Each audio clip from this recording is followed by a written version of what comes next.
proporcionar protección natural contra el embarazo hasta aproximadamente 6 meses después del parto. Este tiene su fundamento en la imposibilidad fisiológica de la madre para la ovulación, ocasionada por la supresión la supresión hormonal del posparto. Adicional a eso, también se recomienda el uso de algún método anticonceptivo complementario, como el DIU o la oclusión továrica bilateral, que son de las que ya hablamos. Esta va a tener una eficacia de aproximadamente el 98% o más en algunos casos. Las ventajas es que no requiere ningún producto ni suministro adicional y sirve como un método de entrada para otros métodos de planificación. Esta se menciona que es basada en algunas prácticas culturales o incluso religiosas de algunas regiones del país. Perdón. Adicional a eso también vamos a tener los métodos hormonales, que como ya sabemos, bueno, va a ser recomendadas a partir del sexto.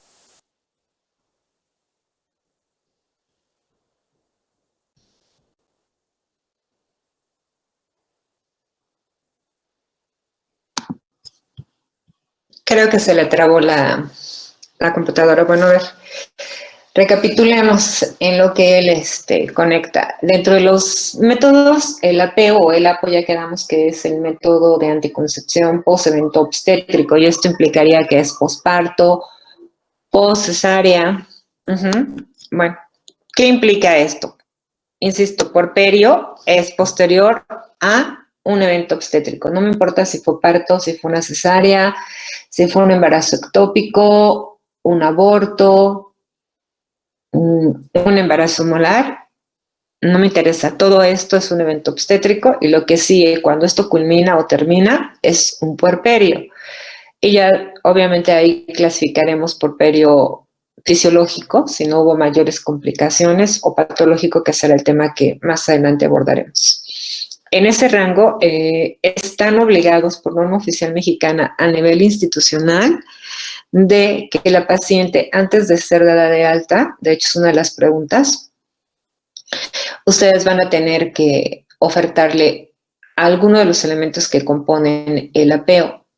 Me vuelvo a colocar en un punto importante. ¿Qué quiere mi paciente? ¿Métodos temporales o métodos definitivos? Dentro de los métodos temporales, el primer método que yo podría ofertarle y que es el que cubre más las instituciones sería el dispositivo intrauterino. Ok, ya optaron por un dispositivo. Ahora vamos a tener que hablar si es activo o inerte. Inerte no existen en el país, solamente tienen poliuretano, no tienen ninguna carga adicional.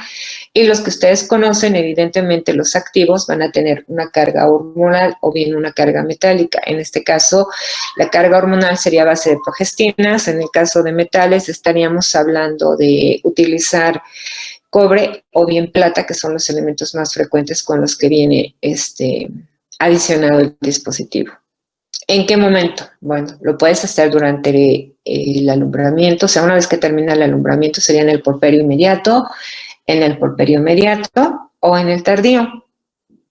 Entonces estoy hablando que por aquí nace el bebé, nace la placenta, bueno, se da el alumbramiento o la expulsión de la placenta, ya revisé que todo está bien, que no hay sangrado activo, voy a colocar el dispositivo. O bien voy a colocar el dispositivo antes de que se vaya de alta, o igual en la primera cita. Les recuerdo que por norma oficial mexicana en 2013 eran 3 citas en el porperio, en el 2016, la norma del 16, marca solamente una cita y la ubica preferentemente, lo ideal es que sea al mes. Entonces, bajo esta serie de elementos, ustedes tienen que considerar qué es lo que van a manejar con su paciente. Ok, 7 días sería lo ideal, porque para esa fecha, si ustedes recuerdan, a 1 centímetro que viene descendiendo el útero, lo ideal es que ya debería de estar prácticamente intrapélvico, y no lo coloco cuando tiene los 20 centímetros, que hay un sangrado activo, hay contracciones uterinas, el dispositivo se puede mover o se puede expulsar, y además tengo que dejar las guías largas. En la siguiente consulta yo tengo que cortar las guías para que estas queden a 2 centímetros del orificio cervical. Esos son los elementos que ustedes tienen que recordar. Ok, ¿algún cuidado adicional? No, a partir de que se lo ponen no hay cuidado adicional. La única contraindicación es que ya haya cursado con enfermedad pélvica inflamatoria o bien que tenga en alguna enfermedad de transmisión sexual, ahí sí no aplicaría el rango. Por favor, le avisan a su compañera que le di que no, pero todavía está dentro del rango. Si alguno la conoce, díganle, ya, está, ok. Bueno, después de haber interrumpido, continúo. Estos elementos hacen que su paciente pueda tener el dispositivo. Igual, aquí tendríamos que tomar en consideración el Mirena, también es una buena posibilidad. Tiene progestina, sería una doble protección por ahí. Entonces, no tengo problemas, pero si tu paciente es obesa, no es la mejor idea. Me iría por uno de cobre. Estamos dentro de las contraindicaciones. Enfermedad pélvica inflamatoria o algún tipo de displasia a nivel cervical serían los elementos que tienen que considerar como contradictorios para la aplicación del dispositivo intrauterino. De ahí, tengo que considerar el otro elemento, los permanentes. ¿Por qué? Porque el índice de PER para estos son los adecuados. En caso de los quirúrgicos, tendría que ubicar si es ella o si es él. Vámonos con lo más simple. Él va a tener la posibilidad de trabajar lo que viene siendo la vasectomía. Una vez realizada la vasectomía, necesita 20 eyaculaciones o bien 2 meses para que el conteo espermático se encuentre en cero. Eso es importante que se lo aclaren al paciente, bueno, al usuario del método. En el caso de los definitivos para ella, voy a tenerla porque, ¿en qué momento? Igual, después del parto, durante una cesárea o en el puerperio inmediato o en el tardío, si ella así lo elige. Lo ideal es que lo elija en el momento en que estamos. Vías de abordaje. Bueno, la vía de abordaje va a ser abdominal a través de una incisión pequeña periumbilical en el posparto. En el caso de una cesárea, pues ya tienen la incisión hecha. Disfruten su incisión para poder trabajar. O bien, en periodos posteriores lo pueden hacer por cirugía laparoscópica o nuevamente a través de una cirugía convencional a cielo abierto. Ok, ¿qué tipos? ¿Bajo qué técnicas? Bueno, la más frecuente es la Pomeroy modificada. Tienen lo que es la Ushida, se escribe U-S-H-I-D-A, es una técnica japonesa. Tienen Kroner, les deletreo K de kilo, R, O con diéresis en la O, N-E-R. Estamos hablando de lo que es Madler, M-A-D-L-E-N-E-R. Esta técnica es histórica, ¿y a qué me refiero? Solamente se las menciono, no se utiliza ya. Toman la salpinge, utilizan una seda y con esta seda anudan sin cortar. Entonces, evidentemente, la posibilidad de embarazo ectópico es muy alta. Pero bueno, ok, se las estoy mencionando. Esas serían las técnicas más frecuentes que van a IRV, me faltaba, I-R-V-I-N-G. Esas son las técnicas quirúrgicas que tienen a su alcance. En cuanto a los hormonales, ninguno se va a manejar antes de las 3 semanas. Tienen que haberse cubierto las 3 semanas para poder iniciarlo. Ok, las que no lactan tienen la posibilidad de irse por los HO o lo que es el anticonceptivo hormonal combinado oral, en el que, como su nombre lo dice, contiene estrógenos y progestágenos. Entonces, es el rango que ustedes tienen por ahí a poder trabajar. Que con el otro parámetro que puedan utilizar es que me quedé leyendo la pregunta la respuesta de Luis Fernando. No va a tener tanto tiempo. Mirena es de los hormonales orales a base de pura progestina. Y te explico cuál sería el problema. El problema es que primero terminamos los HO, que ya explicamos son estrógeno, progestágeno. Y una vez que ustedes toman en consideración manejar el HO, tendríamos que reconsiderar que si la paciente tiene antecedentes a nivel de lo que son sus venas, o sea, trombosis venosa profunda o mínimo varices o antecedentes familiares, no es la mejor idea utilizarlos. Ya les dije que está contraindicada en la lactancia porque reduce la cantidad de leche y además los estrógenos pasan por vía de la leche. Me voy ahora sí a progestágenos, que es lo que está preguntando Luis Fernando. Los progestágenos se consideran como la mini píldora, y no por el tamaño de la píldora, sino por la dosis, que es pequeña, y que estamos hablando que se inicia a tomar a partir de la tercera semana, se maneja de forma continua, y ahí está Luis Fernando el punto clave. No se dejan de tomar, a diferencia de los achos se toman cada 21, cada 28 días. Los de 28 días son de forma continua, los de 21 días tienen posibilidad de placebo o bien descanso de 7 días. En el caso de la mini píldora, la píldora se toma de manera continua. A partir de que la inicie hasta que decida suspenderla, no hay placebos, es continua, no se les puede olvidar, manejar el mismo horario. Y el otro punto que deben de considerar es si dejan de tomarla, automáticamente se van a embarazar porque la paciente ovula, Luis Fernando, ese es el riesgo. Entonces, la acción es a nivel de espesar el moco cervical, de disminuir la motilidad en las salpinges, de alterar el endometrio. Esas son las situaciones que genera y que permite que no se embarace la paciente, pero la paciente ovula. Ok, progestágenos por vía parenteral al mes, a los 2 meses y a los 3 meses. Entonces, hay que checar la dosis de medroxiprogesterona, que es la que se utiliza, y tener estandarizado los días de aplicación. Es una sola inyección, pero no confundirse la de 3 meses y que apliquen una de mes porque la paciente se va a embarazar. Entonces, son elementos que tienen que considerar. Ahí no interrumpe la lactancia, no altera la calidad de la leche y se puede manejar bien. No en pacientes con sobrepeso, porque ahí sí tendríamos problemas. Eso sería a grosso modo lo que tienen que manejar. La píldora de emergencia, mi pregunta es como, ¿por qué si se supone que no debe de tener actividad? Sí puede, pero no debe de tener actividad sexual, cuando menos durante un mes.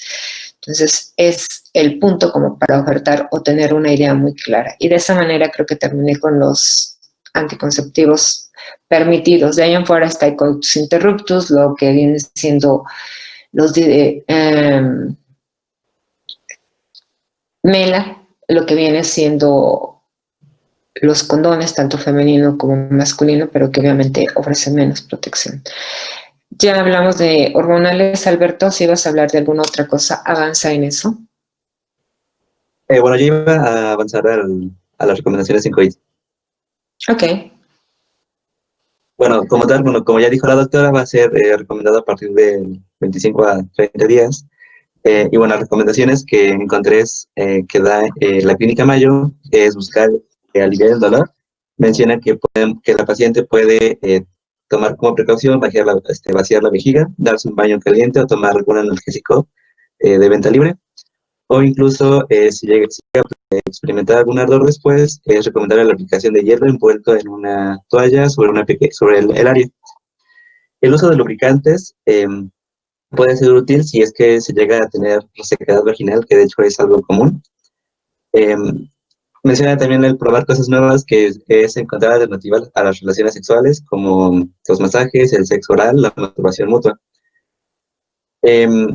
Darse un tiempo, ya que, bueno, la paciente tiene que tener en consideración que, pues, no es tan recomendable las relaciones sexuales después del parto, especialmente si tuvo algún traumatismo o incluso si se llegó a hacer necesaria la episiotomía. También se recomienda para el fortalecimiento de los músculos pélvicos los ejercicios de Kegel. Kegel.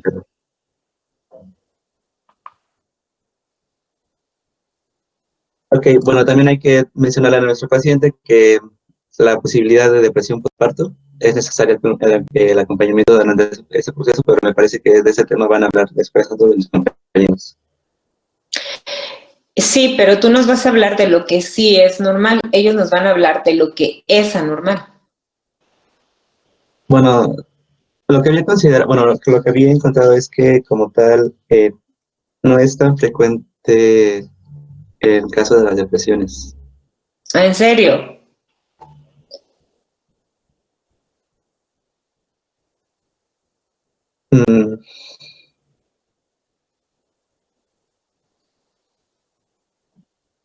Bueno, es lo que había visto. ¿Ustedes, chicos? De hecho, yo había leído bastante como, bueno, o sea, que sí es frecuente la depresión postparto. ¿Pero por qué, Luis Eduardo?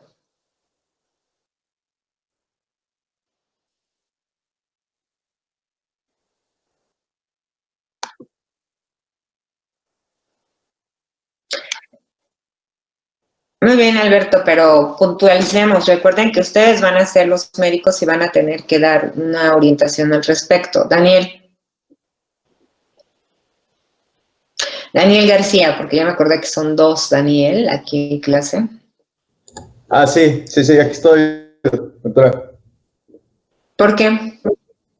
Bueno, pues yo también considero que depende a los cambios hormonales e incluso si también hay la intervención de, digamos, en este caso de un método de planificación familiar, porque también entra en consecuencia a tener una alteración más notoria. Por ejemplo, yo lo he visto en muchas personas que, aunque pues no precisamente hablando de después de un parto, pero pues sí a empezar a utilizar un método de planificación familiar, empiezan con estos cambios hormonales y empiezan a manifestar pues esta parte de la tristeza, la falta de apetito o incluso pues la depresión como tal, ¿no?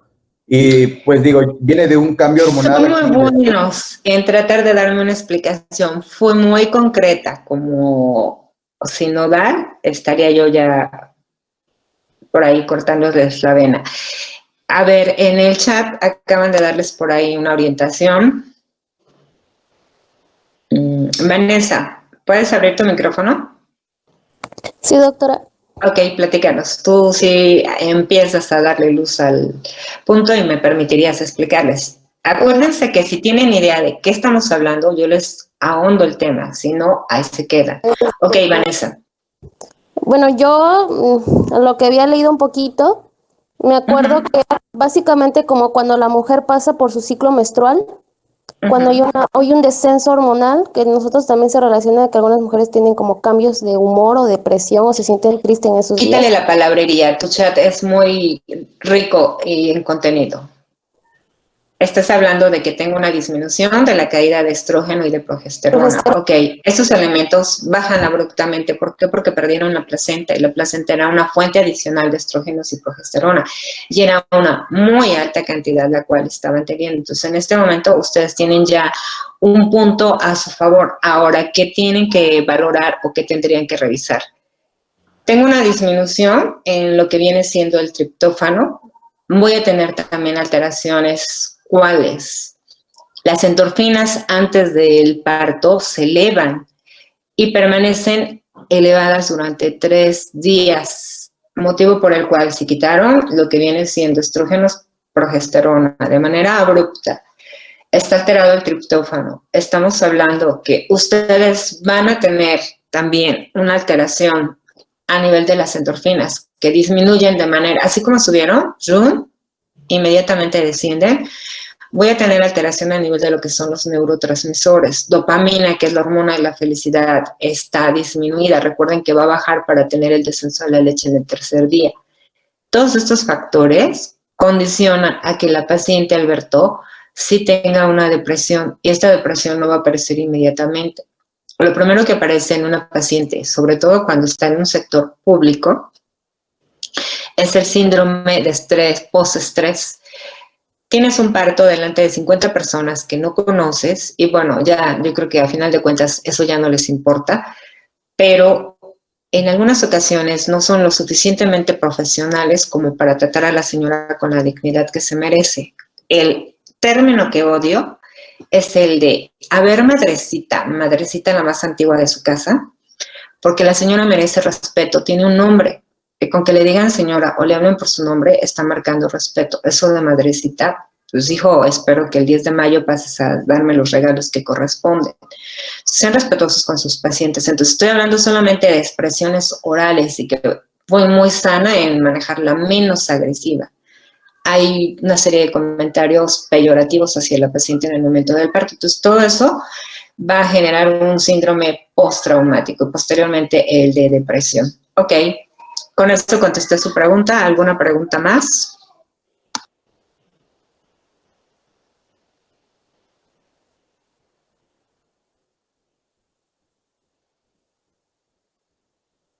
Doctora, no sé si me escucha.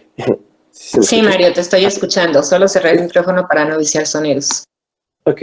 En cuanto al diagnóstico de la depresión postparto, es meramente historia clínica, ¿cierto? Es decir, había leído que se trataba de sustentar los niveles hormonales, pero que estos no suelen ser a veces satisfactorios. Entonces, básicamente es pura historia clínica y, bueno, claramente detallada y buscar la coexistencia de otras, pues, condiciones médicas. Es correcto. Tienes aquí una situación a considerar. Factores de riesgo. Mi paciente tiene, y aquí las derechohabientes, IMSS, ISSSTE, IPSSTE, tal vez, bueno, en petróleos, algunas ocasiones, cuando hay un hospital determinado, pero cuando no, son pacientes subrogadas y a veces no cuentas con un historial largo. Las usuarias de la Secretaría de Salud, ya no dije derechohabientes, dije usuarias. Evidentemente no tienes un historial largo. Entonces, esto hace que tú pierdas esas consideraciones, pero en un expediente bien fundamentado puedo encontrar con que ella tiene trastornos de personalidad, tiene problemas depresivos, tiene problemas de alcoholismo, es esquizofrénica, o sea, ya declarada como tal, o tiene trastorno bipolar ya documentado. Es una paciente que en este momento va a tener muy marcada una predisposición. Entonces, ahí es donde voy a tener ese parámetro. Siguiente elemento, a ver, te llega una paciente a consulta en el puerperio, tu consulta de los 7 días, y la ves bañadita, arregladita, huele rico. O sea, no tuvo para un perfume, pero huele a jabón, ¿sí? Alguien tiene por ahí su micrófono abierto, pero es un sonido intenso. Cuiden sus micrófonos, por favor. En ese rango, ustedes tienen que considerar que esta paciente tuvo la atención para con ella, no para con nosotros, para con ella, de verse y sentirse bien. Una paciente que les llega con una pañoleta amarrada en la cabeza, con calcetas, con sandalias o chanclas, como quieran llamarle, que se ve que la pijama o la bata que trae está desde hace varios días y que además huele a que no se ha bañado, preocúpense porque la señora seguramente ya no está en el rango de lo normal. La primera, a pesar de que vino muy guapa, dice, ¿sabe qué? Como que a veces, y la cuestión debe ser por parte de ustedes, tiene ganas de llorar o ha estado bien, y si hay un familiar que está en ese momento, pues le cuestionan, ¿cómo va de carácter la señora? No, está muy chillona. No, pues está normal, está bien, porque en la otra clase me decían, es que como ya no le prestan atención, a ver, sean congruentes ustedes, porque no les prestan atención, nadie se corta las venas. Pero sí cuando tengo yo bajos mis niveles hormonales, mi serotonina, mis neurotransmisores no están funcionando bien, entonces hasta porque la mosca vaya volando, no, es que me miro fue la mosca, entonces ahí me voy a cortar la vena. Es a lo que tienen que prestar atención. Y justamente el error que estaba cometiendo Alberto es de decir, pues es que es inexistente, existe. Y es el momento de prestarle atención porque yo no la voy a manejar, que es el caso que le corresponde a él, no la voy a manejar. Se la diferiría a lo que vienen siendo sus compañeros de porperio patológico. O sea, tendría que mandarla con el psiquiatra o con alguien que ya tenga atención especial. ¿Por qué? Porque dejó de ser un porperio fisiológico para pasar a ser un porperio patológico, aunque solo sea por un problema de tipo psicológico. ¿Sí queda clara la información para todos? Sí, doctora, gracias. Doctora, aprovechando, perdón. Sí, los escucho. Bueno, muy rara vez, como usted comentaba, y es que tiene su proceso fisiológico en cuanto a los niveles hormonales, pues estas pacientes tienden a tener pequeños procesos más psicológicos que fisiológicos en cuanto a la depresión. Es decir, aunado al tiempo, estos se pueden recuperar, pero muy rara vez, pues estas pueden tender a la depresión profunda. En este caso, se iniciaría pues con antidepresivos como bueno, se me ocurrió la sertralina. Sí, no, Mario. ¿A qué voy? A que tu paciente, si tú estás notando que solamente es una depresión postparto, que la consideraríamos como un proceso normal, que no debe de pasar de más de una semana, y no me van a dejar mentir tus compañeros, o sea, esto se presentaría por ahí del 4º, 5º día y no debería de durar más allá del día 14, y ya, pasó. O sea, fue una crisis que tal vez no notaron. Y que como dicen, bueno, es que es una cuestión psicológica. No, es una cuestión hormonal. Y mientras no pensemos que el sentirnos bien tenga que ver con nuestros neurotransmisores, con nuestra amígdala, evidentemente esto va a hacer que sigamos pensando que solamente con apoyo moral, échale ganas, vamos a salir. No, hay que ahondar para ver si realmente hay algún trastorno de conducta que está fundamentado en un proceso bioquímico fisiológico o si son consideraciones de tipo factor ambiental que puedan estarse dando. Ahí es donde vas a tomar en consideración esto. ¿Cuándo está la sutil línea de lo normal y que no te preocuparías? Sabes que ahora sí, con ese apoyo moral, tu paciente va a salir. ¿Por qué? Porque, digo, un bebé no trae instructivo. Por ahí Profeco dice que si lo que compras no tiene instructivo, lo regreses. Pues aquí no lo puedes regresar. Entonces, en ese margen, sí hay que tomar en consideración que de pronto puede ser abrumador y sentirte sobrepasada en el manejo de un pequeño. Puede ser magnífico doctorado, pero como mamá es mi primer curso, entonces, auxilio, ¿alguien puede ayudarme? Es muy diferente a cuando la situación hormonal es la que, aunado a este desconcierto, me está generando la otra situación. ¿De acuerdo? ¿Sí contesté, Mario? Sí, doctora. Entonces, es esta sutil línea, porque si tú estás viendo que está dentro de un parámetro normal, no pasa nada. Pero si no, estás justo en el momento de poder indicar si el sistema te lo permite, porque recuerden que a partir de este momento, y bueno, no a partir de este momento, de hecho hemos manejado primero, segundo y tercer nivel. Yo como primer nivel no puedo dar antidepresivos, segundo nivel sí lo puedo manejar, tercer nivel puede hacer más posibilidades. Entonces yo la detecto en un primer nivel, la mando a un segundo nivel. Doctora, bueno, mi comentario iba respecto a lo que acaba de decir, justamente que pueden ser diferentes situaciones.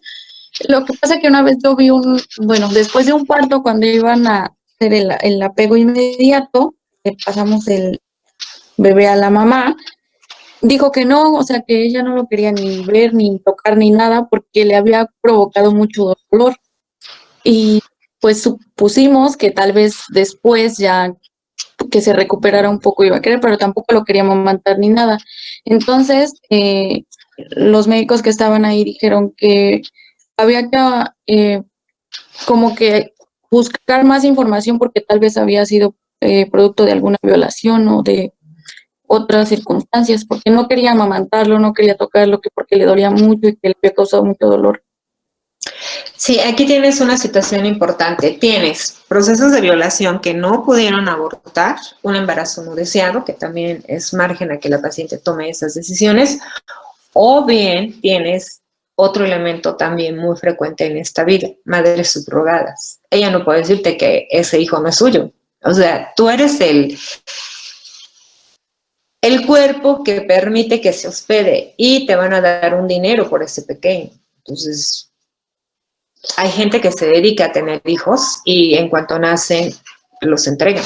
Entonces no quieren tener apego bajo ninguna circunstancia porque además no los consideran suyos. Entonces todo eso tiene que tomarse en consideración. Sí, doctora. Si no tienes antecedentes de otro tipo y la ves normal a la señora cantando y sonriendo y todo, solo se pone intensa cuando ve al pequeño, es ahí donde tienes que tomar en consideración, a diferencia de la otra que está triste, enojada todo el tiempo. Ok, si está enojada y tampoco quiere tocarlo, ahí sí ya estarías hablando de que muy probablemente tenga una predisposición antes que no se me ha percatado y que en este momento se manifiesta. Gracias, doctora. Alberto, ¿ya terminaste tu exposición o ya no te dejamos terminar? Doctora. Sí. De hecho, sí, ya era todo. Ah, ok. ¿Sí? ¿Alguien más estaba hablando? Ah, sí, yo, Daniel. Okay. Bueno, algo que vi cuando fui a hacer mi práctica clínica es que aparte de que los mandaban al taller o sea, de lactancia y alimentación complementaria, también les ofrecían esta parte de psicología, entonces, o sea, que asistieran al DIF y a esta parte para que, pues, pudiesen incluso tener como que un una comunicación más cercana con lo que era su situación, porque incluso también, como dice mi compañera, también hubo muchos casos donde llegaba, haz de cuenta que pues nosotros no estábamos como tal presenciábamos el parto, ¿no? Pero pues llegaban a la semana porque pues es la consulta, ¿no? Que se da, digamos, por norma, a la semana. Claro, estaban en puerperio inmediato, les tocaba atender puerperio inmediato. Ajá, entonces llegaban y sí, haga de cuenta que veíamos como que veíamos como que el proceso, me tocó ver en ese tiempo, me tocó ver como 3 procesos y pues 2 de ellas pues todo normal, ¿no? Pero una cuando llegó a su consulta, pues como que incluso estaba como que de mal humor y incluso su bebé, pues el recién nacido lo venía cargando hasta la abuela y como que no se prestó mucho a la charla. Entonces, lo que hizo pues el médico pues fue solamente hacerle la propuesta de ello. Evidentemente, pues yo me tuve que salir porque me dijo que necesitaba como que esa parte más privada, porque pues eso, ajá, entonces, pero después me lo comentó, ¿no? Y que incluso este tipo de paciente, pues después se podría considerar, o sea, lo mandan a psicología y después los mandan, creo que de psicología ya los mandan a psiquiatría, pero que por esas mismas razones, o sea, la zona aquí más o menos por la que estoy, que suele pasar mucho eso, que hay muchas embarazadas, pero que tiempo después presentan ese tipo de manifestaciones como que de desapego y de disgusto. Entonces, lo que optaron acá es que constantemente tienen una puérpera, pues, les ofrecen también el apoyo de psicología. No sé si eso considera usted que está bien o no. No, Daniel, porque el apoyo de psicología puede hacerte pensar que estás dentro del proceso normal. Entonces, simplemente, ¿qué es uno de los niveles que te interesa medir? Serotonina. Es uno de los puntos importantes, litio. Y eso no está dentro del rango como obstetra, lo puedes hacer, pero como médico general no lo puedes hacer. Entonces, ¿qué aplica? Que pides la interconsulta a psiquiatría. Volvemos a lo mismo. El psicólogo te va a manejar diferentes corrientes. Igual te va por lo que es conductista, por psicoanálisis, por lo que viene siendo árbol familiar, varias formas de poder manejar a tu paciente. Sin embargo, cuando hay una deficiencia como tal, las terapias no te van a servir. ¿Por qué? Porque mientras no tengas el elemento que te hace falta, no vas a poder tener esa sensación de gratificación que produce. Dopamina, quedamos que es un elemento que produce la sensación de bienestar, de satisfacción, de felicidad. Si tus niveles de dopamina están bajos, estás en problemas. Si el triptófano, que es un neurotransmisor, no permite las conexiones adecuadas, igual, o sea, puedes tener un aparato, ahora sí le voy a hacer como ustedes, me voy a las comparaciones sencillas. Puedo tener un magnífico aparato, un iPhone, pero si no tengo internet, de nada sirve mi iPhone. ¿Sí me explico? Entonces el cerebro puede estar adecuado, pero necesita las conexiones, necesita los neurotransmisores. Si no los tiene, la paciente va a estar decaída. Y el psicólogo tiene la capacidad, pero ustedes como médicos tienen la formación o deberían de tener la formación para tener idea de en qué momento puedo solicitar la consulta con ambos, diferirla a los 2 elementos. Y el problema es que el eslabón, que son ustedes, no se dé. Si yo estoy deprimida y tú vienes a darme toda una historia de que tengo que levantarme temprano, bañarme, arreglarme, sentirme feliz, tengo hijos, estoy viva, tengo dinero, ajá, y vas a decir, es que no te entiendo, no es posible que no puedas sentirte satisfecha. Me quiero suicidar, punto. Sería inconcebible para nosotros entender eso, pero es que no tienes los neurotransmisores que te permitan la sensación de bienestar. En cuanto te los detectan y te empiezan a administrar los medicamentos adecuados, en ese momento tú empiezas a ver la solución a lo que para ti era un problema que tal vez no lo sea. Ese es el punto. Entonces, sí es importante dar el apoyo psicológico, pero pensar en el punto que sigue, que de hecho tus compañeros nos van a hablar acerca de lo que ya vienen siendo las reacciones severas. Una mujer con estas características se puede suicidar o puede cometer un infanticidio y la vas a juzgar, pero al que tendríamos que juzgar es al médico que no se percató que esta mujer era una asesina potencial, era un riesgo para ella y para su hijo. Pero tú te darías por bien servido porque, vamos, tú le atendiste el parto y hasta ahí tu deber como médico fue cumplido. No, estás a un 50 o a un 75%. Es un todo, es su psique y es su cuerpo. Y tienes que pensar en ambas situaciones. ¿Contesté tu planteamiento, Daniel? Sí, doctora. Entonces, Incluso sí. también he notado, bueno, en un familiar, bueno, solo sí, que incluso llegan a tener como una especie de adicción al chocolate también. Ok, ahí te está hablando de deficiencia en minerales. ¿Sí? El chocolate es un punto estratégico para hablar que ella está entrando en estados de depresión y eso la hace sentir relativamente mejor. Ajá, incluso un psiquiatra, bueno, en mi clase de psiquiatría, pues ya nos explicó también que, porque de ahí la obtenían, además de que era un facilitador para producir serotonina, también de ahí obtenían la falta de triptófano, entonces es por eso que se veían así en la necesidad de consumir mucho chocolate. Y luego caes en depresión porque ya subiste de peso. Sí, también. Sí, no, es un poquito complejo. Es fascinante lo que es la neurofisiología, la neurociencia es mucho más fascinante de lo que de pronto podemos pensar, porque incluso eso los ayuda a ustedes a estudiar de manera correcta. Que no estudien bien está implícito en esa deficiencia o en no entender cómo funciona su cerebro. Ok, doctora. Dices, bueno, ahí deje la doctora, si no va a empezar a trabajar con nosotros. Sería bueno.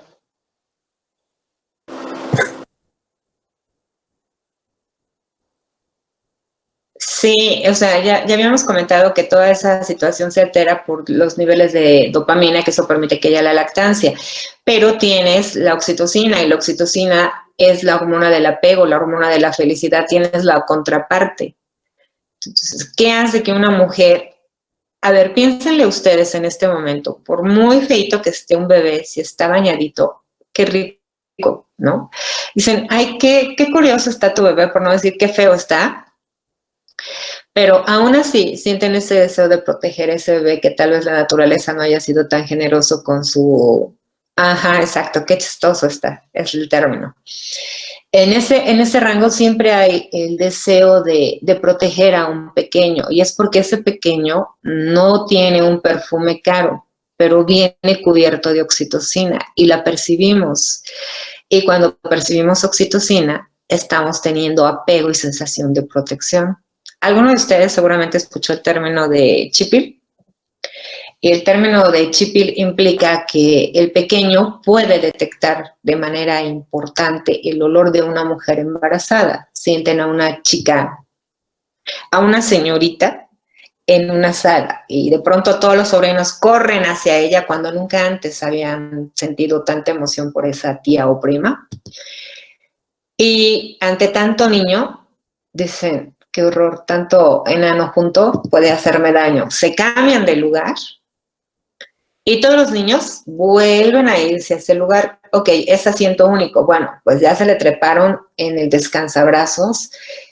Dicen, ¿qué tienes? A ver, cuéntame la verdad, ¿estás embarazada? Bajo ninguna circunstancia, ¿cómo se les ocurre? Los niños están percibiendo que hay un embarazo. Entonces, por ahí, tomen en consideración que corporalmente estamos despidiendo ciertos aromas. Oxitocina la percibimos en los recién nacidos. El pequeño la está tomando durante el proceso de lactancia y hay esas sensaciones. Ese vínculo madre-hijo tan romántico que nos proponen tiene una acción neurofisiológica. Ya les quité lo romántico. Muy bien, chicos. ¿Tienen alguna otra pregunta? Porque ya se acabó su clase, ya terminamos. Hoy sí nos dio tiempo de de platicar sus experiencias y de que ustedes se sintieran cómodos con el tema. ¿Dudas? Doctora, con las pacientes que tenían un trastorno preexistente, a lo mejor que tenían trastorno bipolar o que tenían esquizofrenia o Tienen que depresión, tener su interconsulta con el psiquiatra antes de que salgan. O sea, yo acabo de atenderle el parto, le digo a mi residente que dentro de su historial tiene mi residente solicita la interconsulta para el día de mañana a psiquiatría y no la mando bajo ninguna circunstancia a ningún aislado, la mando a sala general. Y le digo a la enfermera, tienes que tener cuidado con la paciente. ¿Y por qué? Porque ella tiene una predisposición a la depresión. O sea, no voy a entrar en más detalles y tiene que tener monitorización estricta. Entonces, si yo veo eso, voy a ir frecuentemente o voy a estar pendiente de que los tiempos que pasa en el baño no sean los largos periodos de tiempo. Ese sería el punto. Y obviamente la interconsulta con el psiquiatra marcando que tiene trastorno bipolar y que está en este momento en papel inmediato y que solicita su interconsulta. Antes de que la paciente sea dada de alta, tiene que llevarse la receta y ahí normalmente tienen que tomar litio, entonces sí tienes que suspender la lactancia. Me vas a decir, pero es que la lactancia, a verles, el plan es que esa mujer y que ese niño tengan salud mental y física. No me importa que tenga que ser alimentado a base de fórmula. El niño va a estar bien y ella va a estar bien. Y estamos hablando de un caso especial. Y no por eso la voy a hacer sentir mal a la madre porque no lactó. Todo en su justo medio. ¿Contesté tu pregunta? Sí, muchas gracias, doctora. Ok, está bien que tengan apego a mí, pero se acabó la clase de la oxitocina. Nos vemos mañana. Mañana estamos ya en porperio patológico. Checo, y si no me han enviado el tema, envíenlo antes de las 4 de la tarde para que yo se los pueda enviar. Que tengan buen día. Igualmente, doctora. Buen día. Gracias, doctora. Adiós. Adiós. Hasta luego.